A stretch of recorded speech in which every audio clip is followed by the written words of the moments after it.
नमस्कार दोस्तों, मेरा नाम मोहित जुनेजा है और मैं केंद्रीय विद्यालय इटावा में पीजीटी कॉमर्स हूं। तो अब मेरा अगला वीडियो जो है वो रिकॉन्स्टिट्यूशन ऑफ पार्टनरशिप फर्म के बारे में है कि रिकॉन्स्टिट्यूशन ऑफ पार्टनरशिप फर्म क्या होता है। रिकॉन्स्टिट्यूशन, जैसा कि आप नाम से ही समझ पा रहे हैं, रिकॉन्स्टिट्यूशन मतलब आपको पहले मैंने अपनी वीडियोस में बताया था कि पार्टनरशिप क्या है। Partnership is an agreement between two और मोर पर्सन्स। तो अग्रीमेंट क्या है? एक कॉन्स्टिट्यूशन है पार्टनरशिप का कि वो लोग पार्टनरशिप अपने पार्टनर्स होते हैं, अपने टर्म्स एंड कंडीशंस उस अग्रीमेंट में मेंशन करते हैं कि उनका पीएल रेशियो क्या होगा, उनकी कैपिटल कितनी होगी पार्टनर्स की, इंटरेस्ट ऑन कैपिटल कितना अलाउ किया जाएगा, प्रॉफिट शेयरिंग रेशियो क्या होगा, कोई पार्टनर एडमिट कैसे हो सकता है, कोई पार्टनर रिटायर कैसे हो सकता है, ड्यूरेशन ऑफ पार्टनरशिप फर्म, ये सारी चीजें हमारी अग्रीमेंट में पार्टनरशिप डीड में लिखी रहती हैं। तो रिकॉन्स्टिट्यूशन क्या होता है? Any change in agreement, any change in agreement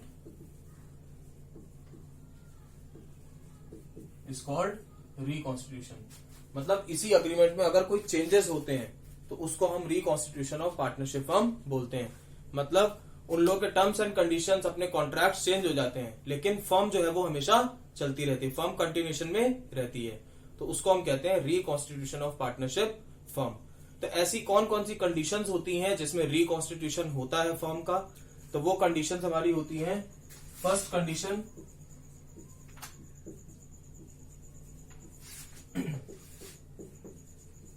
change in profit sharing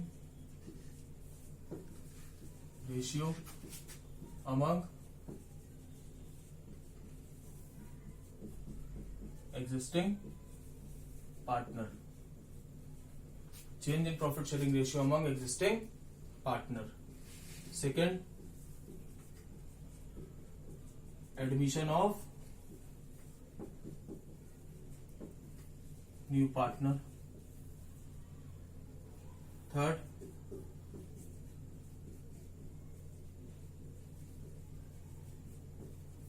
retirement of old partner. Fourth,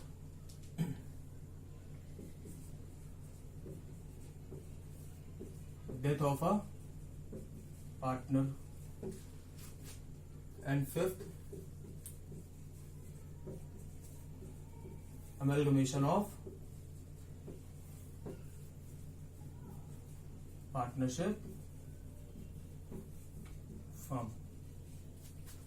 तो ये हमारी कंडीशंस होती हैं जिसमें हमारे जो अग्रीमेंट होता है वो चेंज हो जाता है, जिसमें रिकॉन्स्टिट्यूशन ऑफ फर्म जिसको हम बोल सकते हैं। पहली condition, change in profit sharing ratio among existing partners. मान लीजिए रमेश, मनीष और अनुराग, ये तीन पार्टनर्स हैं।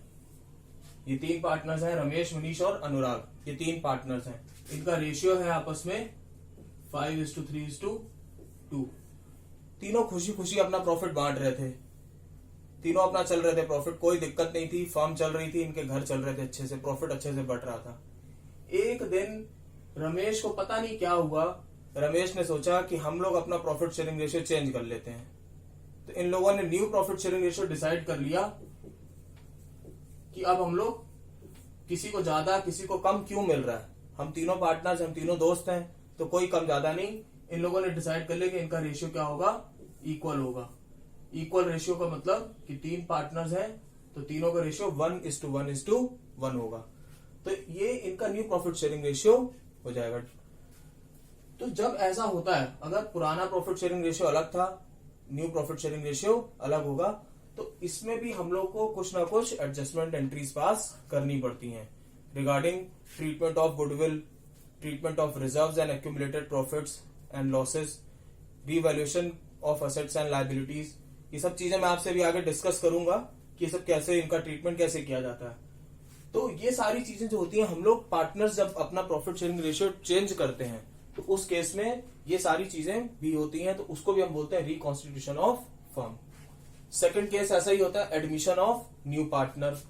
3 पार्टनर हैं, अब इन लोगों ने सोचा कि चलो साथ में एक और न्यू पार्टनर को भी एडमिट कर लेते हैं, रोहित को। तो इन लोगों ने रोहित को भी एक अपना पार्टनर बना लिया। तो पहले वही प्रॉफिट 3 लोगों में डिस्ट्रीब्यूट हो रहा था, 1/3 1/3 1/3। अब इन लोगों ने जैसे रोहित को न्यू पार्टनर बनाया तो यहां पर अब एक और न्यू पार्टनर भी जुड़ गया। तो अब न्यू रेशियो कैसे हो जाएगा, 1/1:1:1:1। मतलब अब यही प्रॉफिट हमारा 4 लोगों में डिस्ट्रीब्यूट होने लग गया।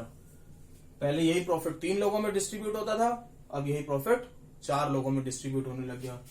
तो न्यू पार्टनर का एडमिशन जो होता है that is with the consent of all the other partners. सारे पार्टनर्स जो होते हैं पुराने वाले वो कंसेंट देते हैं, अपनी अपनी मर्जी उनकी होगी तभी नया पार्टनर एडमिट हो सकता है।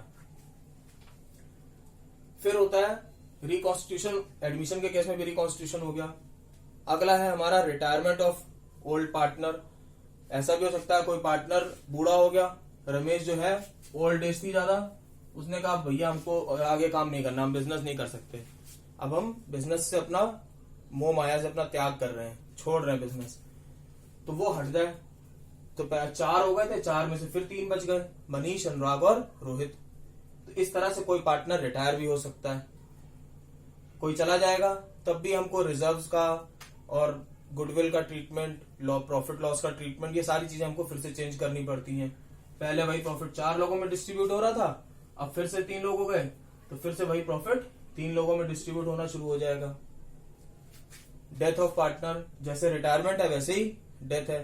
फर्म से पार्टनर चला जाता है, फर्म से पार्टनर कम हो जाता है, तो उसमें भी हमारे ऑलरेडी अगर 4 पार्टनर्स थे तो एक पार्टनर अगर कोई डेथ हो गई किसी पार्टनर की तो वो चला जाएगा, उसका भी ट्रीटमेंट हम करेंगे। 5th is amalgamation of partnership firm. जब 2 पार्टनरशिप फर्म्स आपस में जुड़ जाती हैं, कंबाइन हो जाती हैं, मिल जाती हैं, जैसे आप लोग मर्जर वगैरह देखते हैं कि 2 कंपनीज आपस में मिलकर जो है बिजनेस कर रही हैं, तो वो भी एक तरीके का एमलगमेशन ही है। मर्जर भी वही चीज होती है कि जिसमें ऐसा क्यों करते हैं कि कंपटीशन हमारा कम हो जाए। 2 पार्टनरशिप, 2 फर्म्स हैं अलग अलग और आपस में कम्पीट कर रही हैं, अगर वो दोनों एक साथ जुड़ जाती हैं तो एक तो फाइनेंशियल रिसोर्सेज उनकी बढ़ जाती हैं और दूसरा मार्केट से कंपटीशन भी थोड़ा सा कम हो जाता है। तो खैर हमारे कोर्स में जो हमको अभी 12th में जो कोर्स पढ़ना है उसमें हमको change in profit sharing ratio among existing partners, admission of partner, retirement of partner, death of partner and amalgamation of partnership firm. Death of partner बस इतना ही पढ़ना है। एमलगमेशन ऑफ पार्टनरशिप फर्म हमारे कोर्स में नहीं है। अभी पार्टनरशिप फर्म जो हम लोग 12th में पढ़ेंगे उसमें हमारा एमलगमेशन कोर्स में नहीं है। तो इसमें मैं आपसे अब अगला टॉपिक जो डिस्कस करने जा रहा हूं that is admission of new partner. जो हमारा नेक्स्ट टॉपिक है that is admission of new partner, कि जब कोई पार्टनर एडमिट होता है तो उस केस में हम क्या क्या एंट्रीज पास करते हैं, क्या क्या एडजस्टमेंट्स करते हैं, ये हम इस चैप्टर में पढ़ेंगे। कि जब भी कोई पार्टनर, न्यू पार्टनर एडमिट क्यों होता है, हम क्यों नए पार्टनर को एडमिट करते हैं, जब हमें ऐसा लगता है कि हमारी एग्जिस्टिंग जो कैपिटल है वो कम है, हम नए पार्टनर को एडमिट करेंगे तो वो कुछ कैपिटल भी इन्वेस्ट करेगा, फाइनेंशियल रिसोर्सेज हमारे बिजनेस की बढ़ जाएंगी। या फिर अगर हमें लगता है कि हमारी जो है हमको कुछ अच्छे लोगों की अच्छी मैनेजरियल पावर चाहिए, मैनेजरियल एबिलिटी हम अपने बिजनेस की जो है एनहेंस करना चाहते हैं, बढ़ाना चाहते हैं, उस केस में भी हम किसी अच्छे पढ़े लिखे होशियार बंदे को अपना पार्टनर बना लेते ताकि वो हमारे बिजनेस में अपनी जो है एफिशिएंसी से और हमारे बिजनेस को ग्रो करवा सके।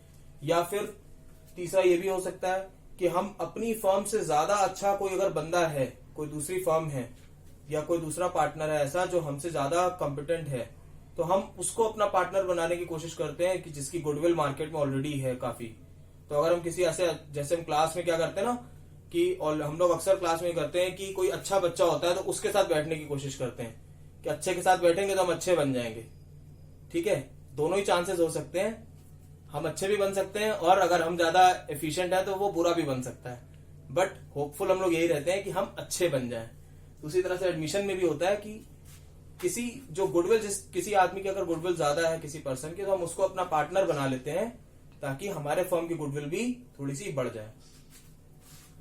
तो एडमिशन के केस में हम लोग को कुछ एडजस्टमेंट्स करनी पड़ती हैं। वो एडजस्टमेंट क्या क्या होती हैं? तो वो एडजस्टमेंट्स होती हैं हमारी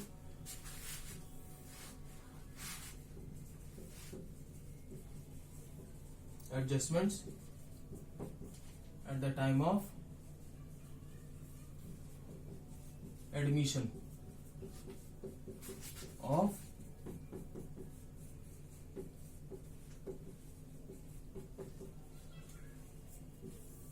न्यू पार्टनर। तो हम लोग एडजस्टमेंट किस किस चीज की करते हैं?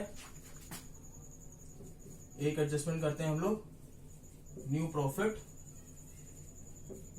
Sharing ratio. पहले प्रॉफिट 2 लोगों में डिस्ट्रीब्यूट हो रहा था, अब वही प्रॉफिट अब एक पार्टनर हमने और एडमिट कर लिया तो वही प्रॉफिट हमारा 3 लोगों में डिस्ट्रीब्यूट होगा। तो उस केस में किसी पुराने ओल्ड पार्टनर को कुछ अमाउंट सेक्रीफाइस भी करना पड़ सकता है। हो सकता है कि कोई एक पर्सन सेक्रीफाइस करे, हो सकता है कि जितने भी ओल्ड पार्टनर्स थे सारे के सारे सेक्रीफाइस करें।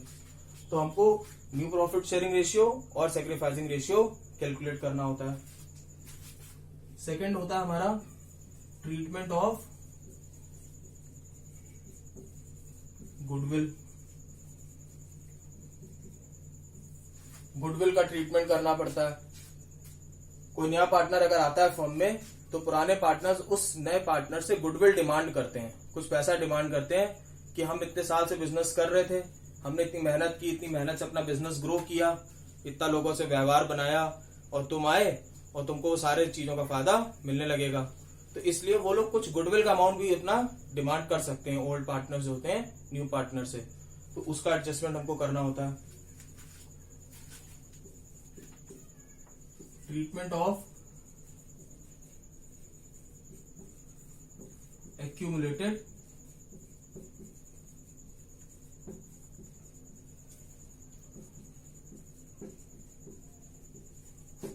Profits and losses.